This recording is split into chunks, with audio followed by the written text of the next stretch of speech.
Hi, everybody. Welcome to another episode of Talking Timepieces, where we talk about watch collecting and horology. I'm realizing I might be a little overdressed, but I just got here from our town's Christmas market, and uh, Germany and Christmas markets are magical.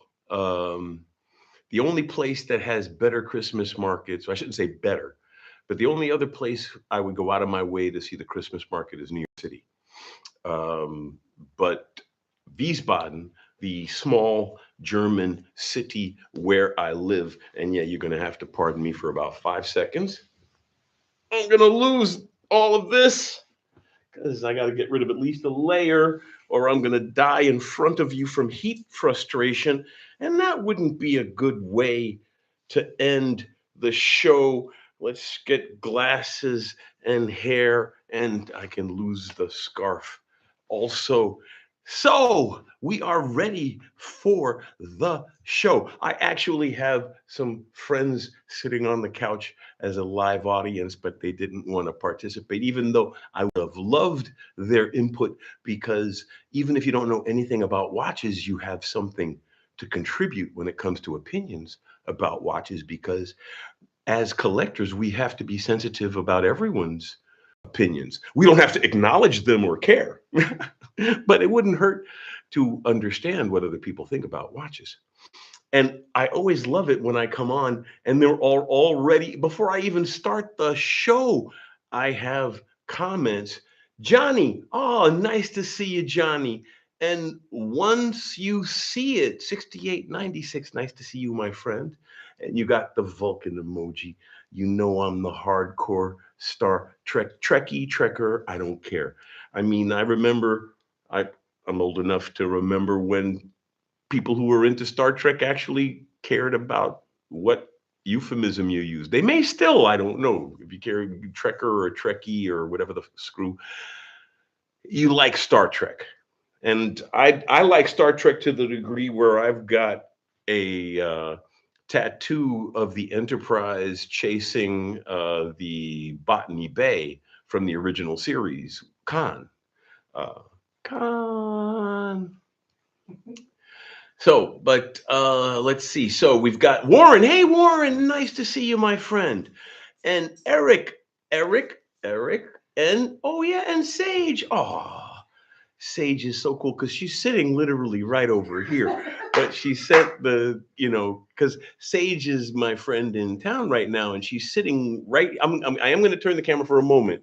You're allowed to go no, but see that's Sage and her husband Jimmy, and they're chilling. And I offered them to come and talk any point they wanted to, because I mean, when it comes to people's opinions about watches, uh, it's like cars, right? You don't have to know. There could be squirrels under the hood. You don't care if you like the way it looks or you. There are things about it.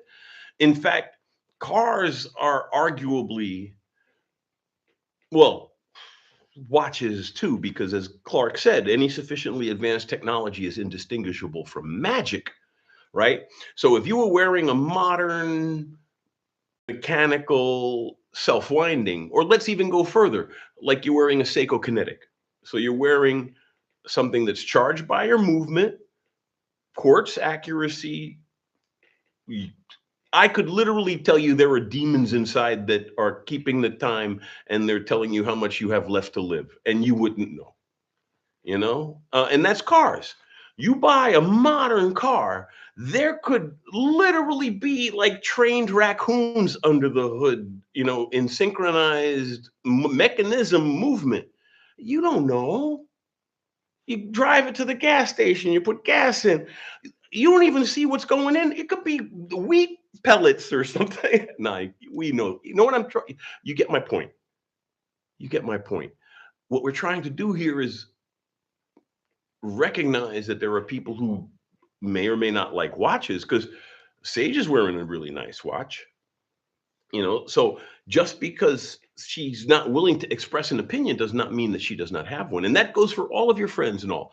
But as I have often and always will say, treat your watch just like you would any other piece of your clothing, right? Because if you think about it, we all want to be clean. We all want to be well prepared. We all want to present ourselves nicely to the community, but we have different styles and we have different tastes, right? So that goth or that, uh, I can't, I'm not a big culture warrior. So I ran out at goth. But in other words, there are people, skinheads and the like, but you know what I mean? But I'm trying to talk about, uh, your average person going about your average day. Everyone has different styles.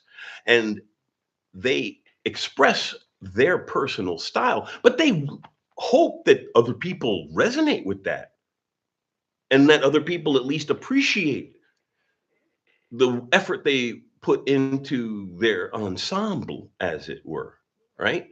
They're not telling you that you have to be into Anne Klein, but they at least hope that you appreciate that they put that together quite nicely with the bag and the scarf and all of that other. And you should have the same feeling about your watch. Wristwatch check. I'm wearing the crown jewel of my collection, my silver Snoopy. Um, I do have some other pieces that I am as enamored with, but this is the one my children are going to save when I kick off. That's for sure. Um, but when we collect, when we wear what we wear, you should never wear a watch for someone else. You should always wear it for your own personal expression. But we always hope that people appreciate our taste. So I hope you all are doing well. We got Eric, we got John, we got a bunch of people in. I love it when I got the usual suspects in the room. Carter, how you doing? Adrian, hey, I am feeling much better. Those of you who do not know, well, none of you know. Well, the ones who you know me personally, I was sick as a dog. I was literally in Nuremberg at an automation trade show, and I had a horrible feverish night Monday night, sick as a dog. I did have the professionalism to go to the one client meeting for the guy who paid for my hotel room at the show. And I'm like, dude, I can't do this. And any one of you who know me, if I'm in the middle of an automation trade show with nothing but bomb ass robots and cool technology, if I went home early, you know I was sick. And I still regret not being there because I could have shot a lot of really cool video, and I regret it to this day. I mean, it's only was last week, but sometimes you get sick at the wrong time. What are you gonna do? So I just got better. So Adrian knows that because he's one of the few locals that know me. Most shun me. No, I'm joking. Yeah. But Warren, you're in Chicago. Very cool.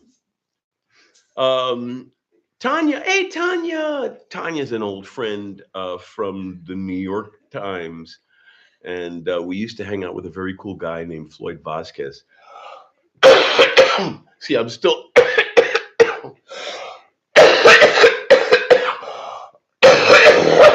Pardon me, I'm still a little sick, as you can tell. But I could not miss this evening with all of you because this is what gives my life importance. So, I mean, other things do as well, but just having this group that we can hang out. And I know so many of you now. And some of you I've actually managed to meet in person. Take the curse off the washing machine. Actually came to Houston Hall in Manhattan and hung out with me and my uh, friends at Houston Hall. I posted a picture on the posts in the channel, but I love the fact that this channel has created a sub community because I always encourage you watch all the other channels, participate in as much as possible.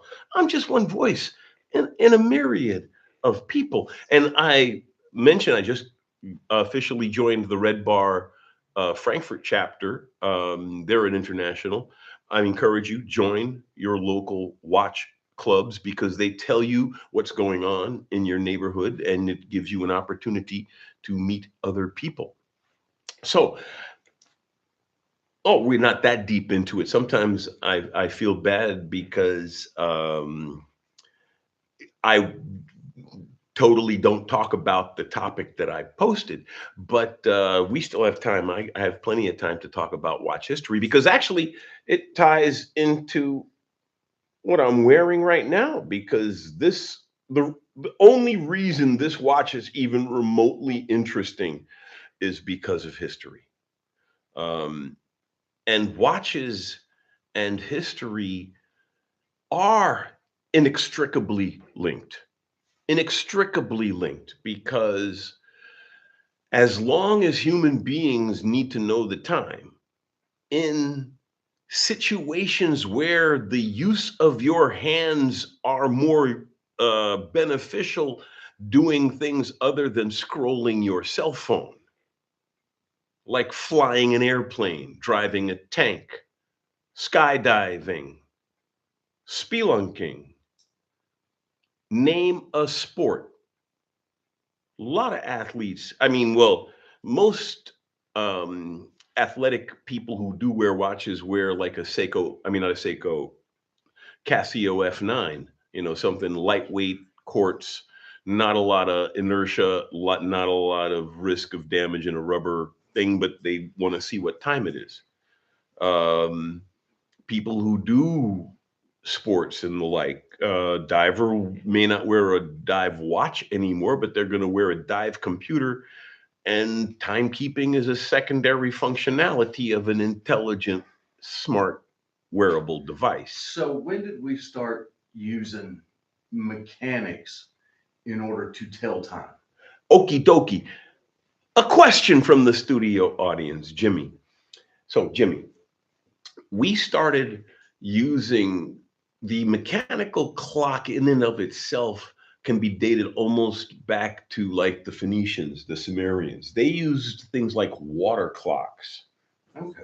They would have a bowl with markings in it, and they would drill a small hole in the bowl and they would let the water drip out. And then they could look at the level of water and know roughly how much time has gone by. They eventually turned that into mechanisms for alarms because you use weights and stuff, and you can then the water dripping out of one vessel. So there were very elaborate water clocks several hundred years ago. And so these very elaborate water clocks are the predecessors of today's mechanical clocks. And so these water clocks, the Romans, for example, would even because the concept of water and flow and timing doesn't have to be a clock. For example, the Romans famously, or maybe I don't know how much you know about the Roman technology, but the Romans had a method of transmitting information long distances because what they would do is they would have a bowl and a rod with messages on it, and they would flash a light and they would pull the cork and they would flash the light and they'd stick the cork back in. And then whatever message was on the line, that was the message. Really? Yes. And that worked across the freaking empire when it was working. Right, right. And they were able to send Napoleon used light and semaphore to transmit information tremendous distances. A lot of people don't recognize, and a lot of these technologies are based on timing. When do you look? When do you when do you start? Because you can't see what who's. I mean, because the person looking at you may have a telescope, but you got hands with flags in them and shit, or flicking lights or whatever. You know, so it really does depend on timing, and that's why World War I killed the pocket watch because you can't fight a war with a pocket watch. You can't fight a war with cell phone. You got your hands busy. Yeah. And so the first wristwatches, okay, Cartier made the first wristwatch for Santos Dumont in 1902 because he was a pilot and had a lot of money. And so he didn't want to use a pocket watch. And so Cartier designed the first men's wristwatch because women had wristwatches prior. They were called wristlets and they were considered pussy, pardon my language, because Men had pocket watches, not wrist watches. Wristlets were considered effeminate. Oh, And so the first wristwatches were leather straps that soldiers strapped their pocket watches to their wrist because you needed to know when the artillery bombardment stopped to attack. And if you yeah, missed by a minute, you were part of the bombardment, right. or you didn't get there fast enough for the enemy to recover from the bombardment to start shooting back. So timing, and the thing is that timing is not just critical in military. If you're exploring the South Pole, you got a sextant that measures. You were talking about the sextant that I Right. I have in was my talking house. about that section Right. earlier. In fact, do me a favor. Could you bring me the sextant? I'll show it to, because I don't want the audience to not recognize the conversation. I'm hoping that you're also gaining from this conversation. And let me go through the conversations real quickie. Make sure I got caught up on everybody. Jean, hi Jean. Hope you're doing well. Um, a little brandy cures many illnesses. I need some brandy. HRM, hey, if you want to watch with a cool history, get a Longines Lindbergh. There's nothing in this glass. Well, I was pretending it was brandy. I got whiskey. If you could do me a favor. No, there's my glass. If you could put some whiskey in that for me, I would appreciate that tremendously. Okay, HRM, if I want to watch with a cool history, get a Longines Lindbergh L989. It was the 110th anniversary piece, has a Hunter case back, nice, and their last in-house design / manufactured movement internal to Longines. Because theoretically now, as part of the Swatch Group, all of those pieces are in-house. I get you though. Johnny, this was quite a watch. Yes. Johnny, I want to say go for whiskey. I'm drinking Tullamore right now, Irish whiskey. Islay single malt is also very good. Lafroig is a good Islay island. Did you know that the botanist gin is also from Islay? I thought that was cool. One of the best gins and one of the best scotches, which are not considered even remotely similar beverages, come from the same place. Thank you so much. I really do appreciate that. See, it's nice having a studio audience. Yeah, we can help out. Normally, I'm sitting here. Oh, I gotta take a wire brush to this. But this is a sextant. Okay, so a sextant allows you to determine the angle of the sun, and then that gives you your latitude. But since the Earth is a ball, in order to determine longitude east-west, you have to have an arbitrary fixed point. In our navigational sense, Greenwich, England, and we measure east-west in hours from that fixed point. That's why I'm in GMT +1. New York is GMT -5. Why do we do Greenwich Mean Time? Because the English had a contest back in the 1700s to develop the first pocket watch that could be carried on a ship. And once they were able to determine accurate longitude and their enemies could not, they conquered the planet. And the winners get to say everything, don't they? That's why we're speaking English right now. And that's why we still think the British are cool. They are actually cool. But I mean, they also did conquer the planet. And they conquered the planet based on two things. They conquered the planet because of accurate navigation, because they had accurate clocks. So while the Spanish and the French were trying to find their rear ends with both hands and a flashlight, the British could put 5, 6 ships in one place at the same time because they had accurate navigation that their enemies did not. And the second thing was they cured scurvy. And so that's why they were called limeys, because they would drink lime juice. And actually, a side effect of that is that's why all the tropical drinks have rum in them, because the British would give their sailors rum, rum as a ration every day, because if they're sleeping, they're not going to kill the officers in the ship. And so the sailors would take the lime juice from this, which was bitter, but they had to take it from the scurvy.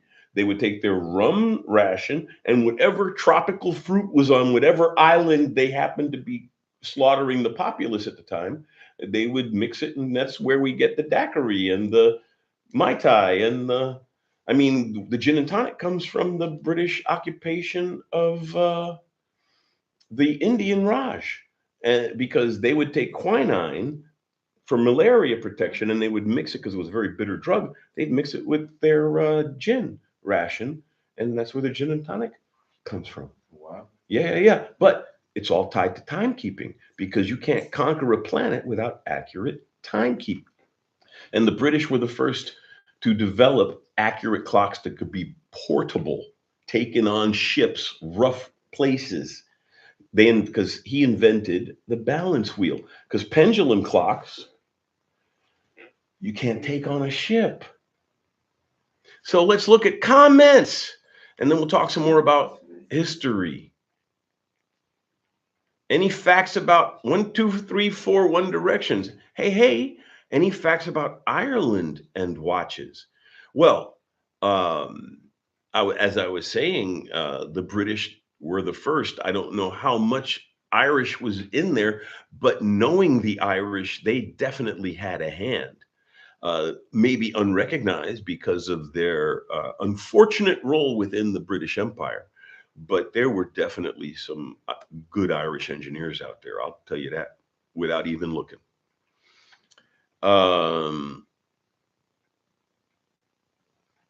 Timing motto, Johnny. The timing motto was candles, burning time elapsed. Yes, candles were also used as timekeepers. The big advantage of a water clock is you could refill it, and candles were really expensive. In the colonial times, there was a famous incident of a colonial personage who had a 3 candle tiara on their dining room, and everybody was envious until someone noticed that they only burned 1 candle at a time, and they would alternate to keep them at the same height. So people thought that they were burning them all the time together because candles are expensive. But candles have been used as timekeeping devices as well. But water clocks, the big advantage of them were, yeah, you could refill them. They were easier to maintain. But a clock based on a candle, I mean, there are actually mechanical alarms based on candle burning mechanisms. So, yeah, um, candles are also a completely valid timekeeping antique.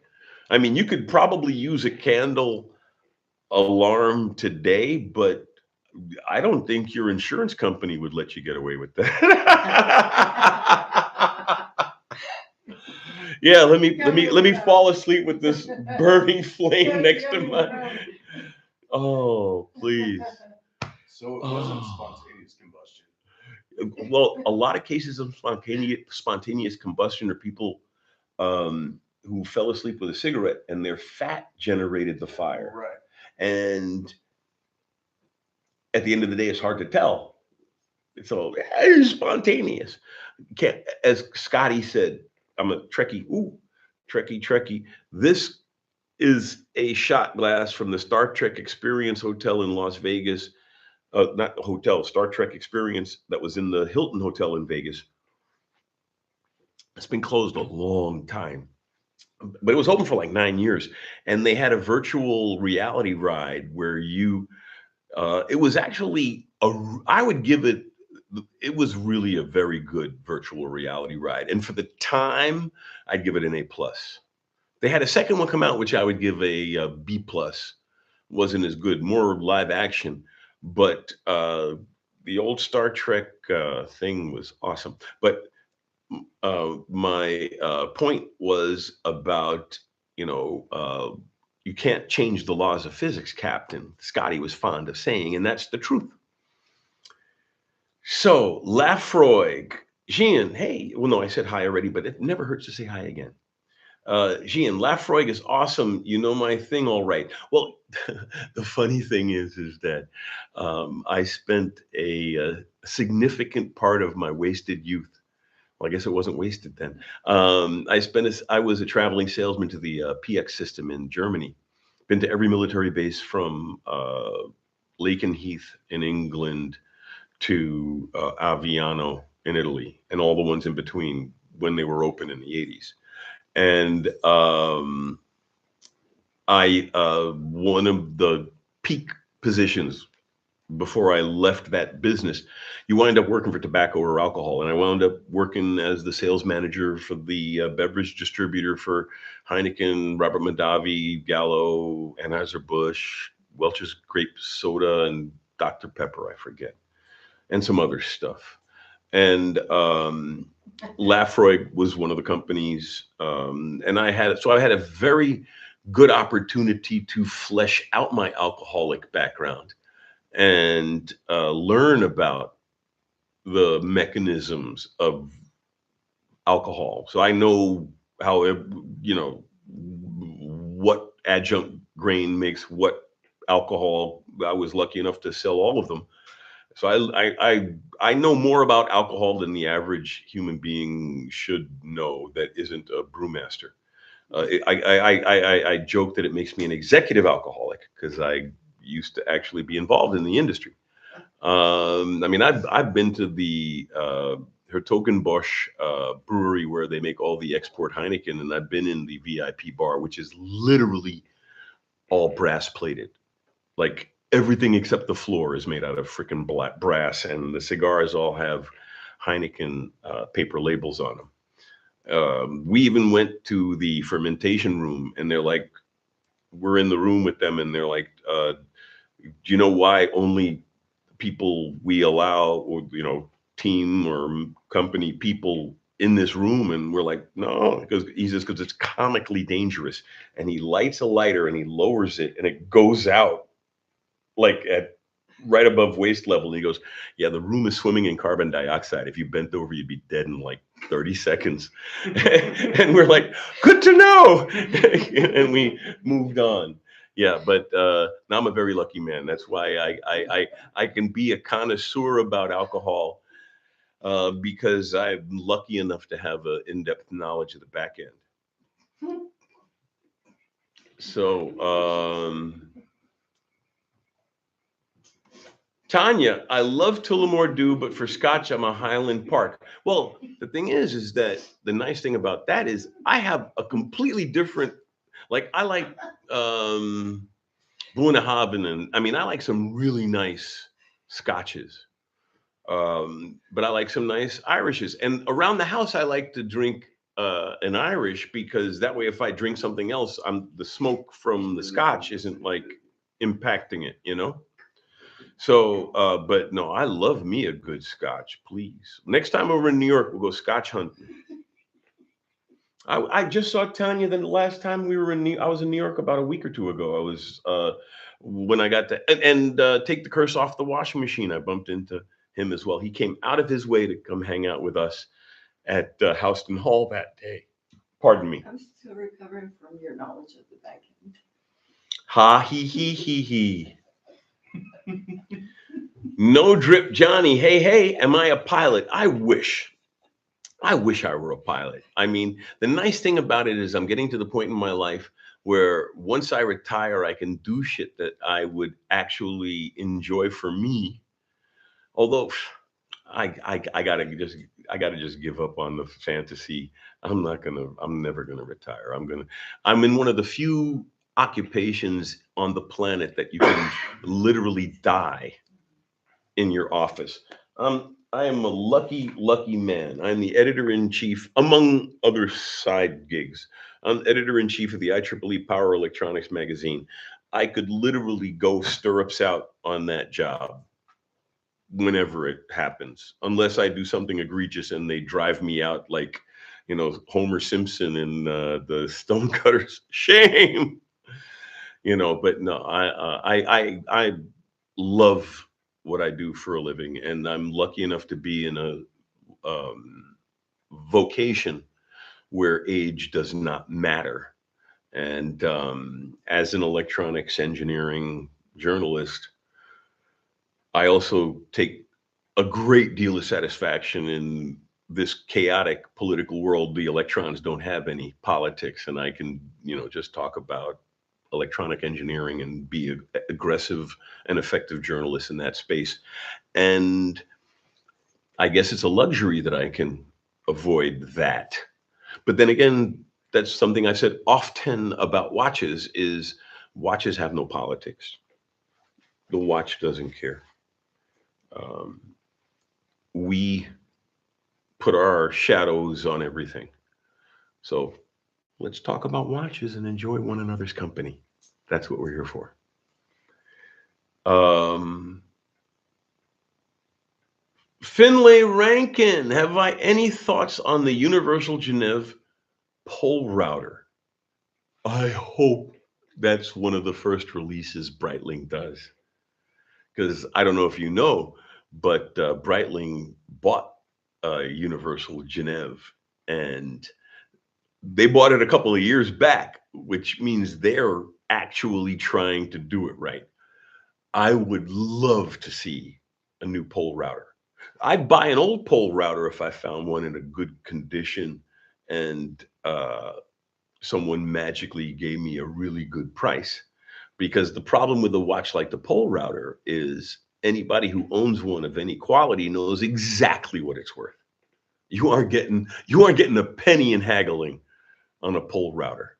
We're not talking about a Daytona that you can go based on fluctuations in the marketplace. A pole router is for true believers.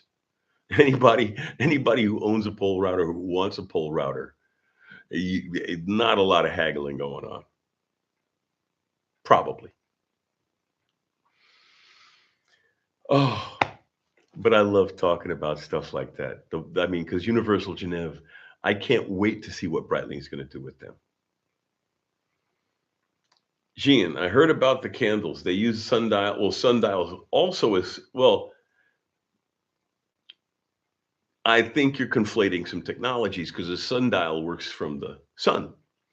The big thing about the sundial is you have to make sure that the axis of the blade thingy or whatever the thing that makes the shadow, that has to be pointed at the North Star. And if it ain't going to work properly. Um, but a sundial, I mean, I go to German cities all the time and they have like medieval sundials that don't quite keep the time anymore properly, which makes you wonder if the sun didn't move that much. But it could also be because of our daylight savings and all of other good stuff. You know, they were probably marking from a different set of nulls than we are nowadays. But I always do love seeing those old sundials and old. I've got a couple of videos in the archive where I talk about well, not sundials. I should do one, but I do have a couple of old medieval clocks. I've got the Marienplatz Munich uh, complex Carillion, and I also have one from the Prague astronomical clock, which is a fantastic piece of history. But please feel free to check those out as well. But I should do one on a medieval um, sundial and compare it to modern time and see how much it's off. That'd be a good video. At least people be interested in something like Yeah, that. Mayans. Well, the Mayans were more about the calendar as far as days, not time as far as And hours. crops. Yeah, yeah, yeah. Well, they actually the Mayan calendar was more accurate than ours in that it was not just because they say it's more accurate, everybody is more accurate, but it was more accurate because our calendar has to be adjusted all the time. Their calendar also had to be adjusted all the time, but they built it into the system in such intervals that it was like almost seamlessly always accurate. So, 1, 2, 1, 3, 4, One Directions. If I didn't say hi, hi again. Appreciate the acknowledgement of the Ireland's unfortunate place under British rule. Yes, that's right. I did say hi earlier. My father came from Haiti. I grew up in Queens. you know, don't have to go far to get some sympathy for the underdog over here. Uh, Gian, I know watches and whiskey. Well, see, the nice thing is that's what specializing helps with, right? I don't know a lot about sports. I'll nod along and I'll go, yeah, Namath was hot. And the Mets F the Rusty Staub, And the nice thing is that you say something like that. Yeah, the Mets have, then they assume that you know what you're talking about. And then all you have to do is keep your mouth shut and you learn all kinds of stuff. That's the truth. Boom, see? The Mets, Rusty Staub. And then boom, they accept you. So all you have to do is go up to like watch people and go, constant force escapement, huh? And then just step back and see what kind of thing happens. In fact, watch Art Sai, he just did something talking about constant force. But constant force is something that's always one of my best interviews is with Lederer. We talked for almost 15 minutes about double remontoirs and all kinds of really cool escapement stuff. We resonated because his company is all about that constant force. And his best pieces have dual 5-second remontoirs in them, which is like comical level of precision. But is there such a thing as a comical level of precision? Isn't precision in and of itself a goal? I work in the engineering space. There's no such thing as too much precision. There isn't. More precision just means it's more precise. There's no such thing as too much precision. Never will be. Miranda, hey. Jean, that's awesome. Need a live stream on whiskeys one day. Well, you know what we could do is we can do a whiskey day on one of the live stream nights. We do a whiskey day and we'll just talk about whiskey. Why not? Let's do that next week. I'm gonna hold you to it. Jean, Bunahabens, your third Isla. I like Bunahaben. And I actually had to practice to say it right for my bartender. Bunahaben, they're not peaty. But see, that's the thing is I wanna sense the peat. But like Lafroig, if I want to chew the torf, I'll buy Lafroig or something of that nature. Something that you're spitting clots of torf out of your teeth. But if I want to enjoy and savor, I want the peat there. I want the smoke there. But I want a measured amount. And holding it for next week. No more whiskey talk the rest of tonight. I'm gonna end totally on the hour at the minimum, unless I don't think the conversation is going to run up by then. But I've got, as you see, friends in the house, and I don't want to be too remiss. But as you know, I also like to end the show on the hour because the more we have to talk about, the more we have to talk about next week. Tanya, I'm an av geek. Pilots are awesome. I love. We were just talking, right? I love my Navitimer. That's one of my favorite pieces in my collection. It is a beautiful, beautiful watch, right? But like if you wanted to be Mr. Pilot person, this is actually the truer pilot watch, and it's a GMT. It just has the second time zone in the little window. But this is German Flieger pilot. The Breitling's nice, but and the funny thing is, this is an office GMT. It's not a travel GMT. The IWC is a travel GMT. In fact,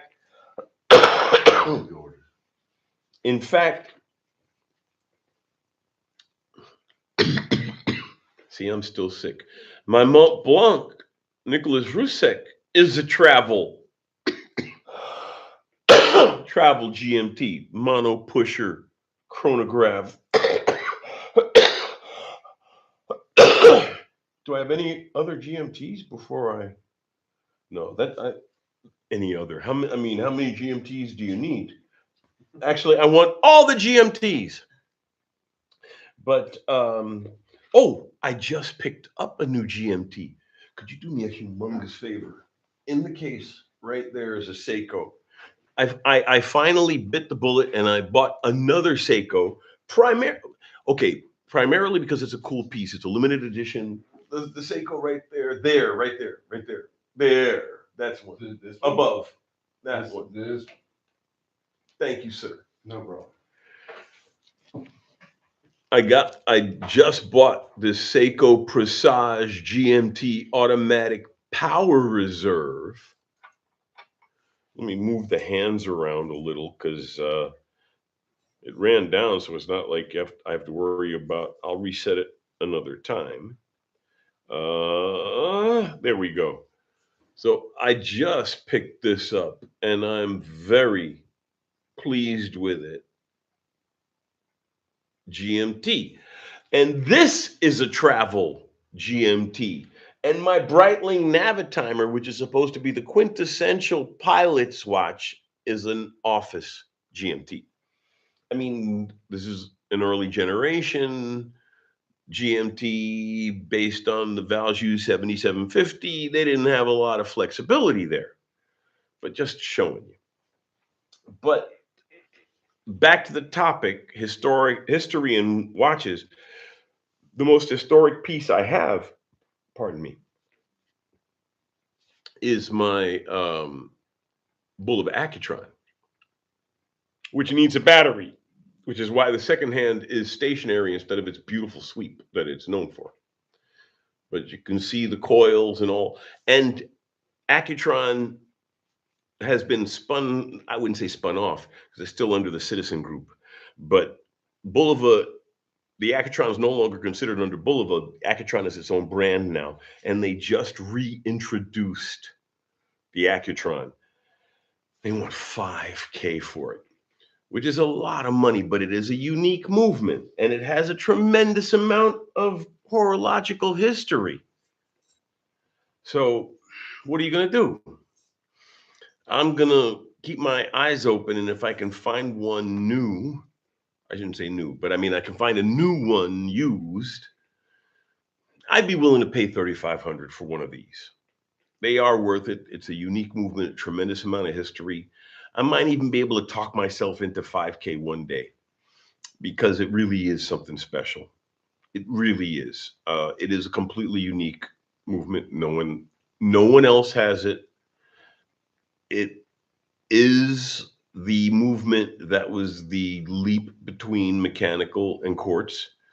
It was invented in the mid 50s by Bulova, and it was such a sophisticated timing technology, it was restricted to military and government usage for the first 5 years easily. For example, it was on the Voyager satellite in 1957, and the first watch didn't come out until 1960. So, government had access, and we did not. That's how sophisticated this movement was of its day. It's real horological history. I actually had someone challenge me about it. You say, you can't deny the legacy. You decide the legacy. I don't decide the legacy. Actions decide legacy. The Accutron earned every single legacy it has. The Accutron, anybody who thinks the Accutron is a novelty, they can consider themselves a watch collector. I'm never gonna denigrate someone in public, but they won't have any respect from me about their opinion on watches. That's for ding dong sure. I mean, anyone that stupid, self-ignorant. Well, I don't like it, but what does it mean if I don't like it? It means it did more than you have ever done in your entire life. It was in the dashboards of spacecraft that have gone through the solar system. Everyone talks about the Silver Snoopy and the Apollo 13. And Accutron saved a Mercury astronaut. He timed it, and it didn't even have a stopwatch integrated. He timed his burn with the second hand of his Accutron. Saved an astronaut's life. You know, that's why I have nothing but, I shouldn't say, I have pity for watch snobs. I don't dislike them. I feel sorry for them. They're blocking themselves from so much of our beautiful, beautiful community by being bitter and twisted inside, that it makes them feel important to put down other people's choices. That's why I always say, wear the watch for yourself. Don't wear it for other people, because half the people aren't necessarily even understanding what they're seeing. Like my friend Chris, he bought a Sherpa recently, six and change, but it's a beautiful watch. But you have to understand watches to really appreciate it. And that's why I hold him up as, like, like one of the better of us, is in that sense, because he really is a great collector. And he went to a lot of trouble to get his Speedmaster 2 fixed. And I'm thinking about buying a Jedi myself. But then also I'm thinking about, see, I'm getting the buzz again. Because there was a time I was a little down on it, but I'm like, yeah, why not have 100 pieces? I mean, I'm not going to get to that point. I think I would at least peak out when I have like one a day for the month or something. But I am thinking right now of buying, yet again. This will be the third time, a GMT Seamaster, the first coaxial. And I'm also thinking about getting, for the second time, because that's the problem when you bought a lot of pieces. You start thinking about the pieces that you sold and that you regret selling, and then you wind up buying them again. And I'm thinking of getting my hands on a Tag Heuer Skeleton Carrera 2 GMT, which is why the Solita CEO took a ding in my eyes when I saw his interview, because they were talking about quick set dates and GMTs. And he goes, well, we prefer to have the office GMT because it's a quick set date. And I'm like, bitch, Tag Heuer, the Carrera GMT is a quick set date and an independently settable local hour hand. It's just set up like a GMT, where you turn in one direction and the date changes, and turn it in the other direction and the hour changes. But it allows you to have a travel GMT with a quick set date. And he could have said, I don't like that approach. But the fact that he didn't bring that approach up, why do I know that? And he's the freaking CEO of Solita, and he doesn't know that. And I'm just a collector sitting here in my room talking to the walls. Today I have some friends, so I don't feel like too much of a weirdo sitting here in my living room by myself. But other than that, yeah. So, hey, Lensko, hello from Wiesbaden, Germany, Deutschland. And the Christmas markets have just opened. It is just, I just love it. I really do. I, Christmas market starts. We got about a month or so of Glühwein, and my goal is to get sick of it by the end of the season. And then that way, when they close the stands, I'm like, oh, thank God there's no more Glühwein. And then that way, by next year, I'm ready to do it again. So, Alex knows his things. Isn't that nice to say? Oh, no drip pony Johnny. I'm not sure I said hi. So I'd rather say hi twice than miss somebody. Gian, speaking of sundial, I've been to Greenwich. Oh, nice. Visited the 24-hour Mariner clock and got a free explanation by one of the professors there about how GMT started. Oh, you must have loved that. I would have had a great conversation with them. I need to go. So, no drip. Johnny, so question. My dad and my cousin are crazy about watches, and whenever I bring the subject up, they insist that mechanics are way better than quartz. Can you explain why they're willing to pay more? Oh, there's actually a modern, actuel, as the Germans would say, electric cars and mechanical cars, right? Now, I grew up in Queens. My father owned a garage and gas station, Sunoco gas station, 3-bay garage. And I grew up pumping gas and fixing tires and installing mufflers and stuff. I love cars. And I love mechanical watches, but I also recognize that quartzes are nice. Now, an electric car today, a modern electric car is better than any mechanical car on the street. From a maintenance and daily use and cost of ownership, electric car is just simply better right now. But what's the fun in that? Wouldn't you like to have that 1986 Porsche 944 with that 2.5 liter engine, which was really half of a 928 engine, the 5 liter V8 cut in half? They had to actually put two balancing rods into the engine to compensate for the missing four cylinders, which is why it was a four that ran like a six. It was one of the greatest four cylinders ever made. And you could fix it without a computer. You could talk to somebody all day about that and the joy of driving something of that awesome level.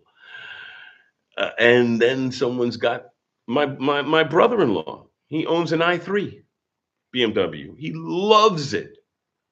Zippy. It'll out accelerate the 944 at any intersection. It'll out accelerate a Ferrari at any intersection. And it's not even a very good looking car. So that's why they think mechanical watches are awesome, because you cannot do this. Look at that little spaceship going across the back. You cannot do this with an LCD display. You can, but nobody would care because it's just a display. Doing it in the real counts. Doing it in the real counts. That's why speakers cost money, because when you interface with the real world, you can't fake it. You're either moving the air and making music or you're not. You're either making an image or you're creating something or you're not. You could do so much online digitally and fake it all day. AI crap. Somebody put some real effort and energy into making this and the little silver Snoopy spacecraft that flies across the back. And that's why this watch is worth 15,000 fucking dollars right now. Pardon my language. You get away with one F word in modern video. I'll bleep it downstream. My favorite watch. Well, we'll see if I get challenged, but nobody's going to challenge me. The president curses nowadays. But I'm just saying, it is the workmanship, workwomanship, personship, human effort, lives, time. Somebody got up in the morning, went to the facility, polished that gear halfway, went home, ate dinner, went to sleep, came back the next day and finished polishing that gear. So you could have your engalage. That's why it costs $50,000, because someone is raising a child, going to school while they're polishing the gears in your watch. Can't have it both ways. Either you appreciate the workmanship and the effort, or buy a F9 Casio quartz watch, and people will actually go, "Hey, nice watch," because it's a classic. But yeah, that's why they respect the mechanic. That V8 5.0 Mustang may never beat the Tesla in the quarter mile, but it is way cooler, and it will always be cooler. Always be cooler. It will always, 100 years from now at the Roadster convention, the Mustang is going to get the crowds, and the Tesla is going to be the courtesy vehicle giving away the liquids. Okay, That's so true. boom. Yep. So that's why they're willing to pay more, my friend Johnny. Watch snobs don't love watches, they love to flex. Peter, oh, it's always nice to see you, my friend. Always nice to see you. Peter's one of the greatest. He's a true believer. He's a photographer. He does fantastic. I strongly encourage you to check his channel. I really strongly encourage you because he's a true believer, and that's what you have to be. They just like to flex. I mean, if you're a collector and all you have in your collection are Rolexes, you need to reconsider your shopping criteria. At least do the triumvirate then. Do if you're gonna have 12 watches, don't have them all be Rolexes. Like have four Pateks and four APs and four Rolexes and four Vacherons, and then at least you can have some variety. I mean, oh my goodness, I got friends who got APs. You can't just if you're collecting for the value, you might as well just hang a gold bar around your neck. What's the difference? I mean, be honest. At least Flavor Flav's clock tells the time. I like that. Elusive man. How you doing, elusive man? Elusive. Got rid of my BMW. Extremely happy. A car is a hole in the ground you throw money into. A boat is a bigger hole in the water you throw money into. I didn't start collecting seriously until I got rid of my car thing. I used to buy beat up Porsches and fix them and drive them and save money. Yeah, but you're still paying two here for the exhaust and 2,000 there for the brakes and 2,000 there for the. You're saving money installing them yourself, but they didn't come out of thin air, and you can't resell that stuff. I mean, that exhaust system ain't never getting that money back. Whereas you buy a watch for $2,000, 6 months later, it's still sitting there. Once I stopped doing cars, the watches just started piling up. I don't know. Oh, oh, gee, and thank you, my friend. Hi-fi watches and whiskey. Oh, come on, Benny. Can you think? I mean, okay, if I had the wherewithal and the resources, maybe like Seinfeld have a garage with six Porsches in it someplace. But I'm a man of modest means, and so watches are my luxury, and I thoroughly enjoy spending the money on the watches because um, when I'm gone, other people will enjoy them. And that's the beautiful thing about something along those lines is in reality when you're talking about something like this or a car, that 65 Mustang, right? You at best you're shepherding it for the next generation. At best, if you're lucky. And then downstream, someone's toasting you going, damn it, that third owner was smart changing out that transmission at the right time.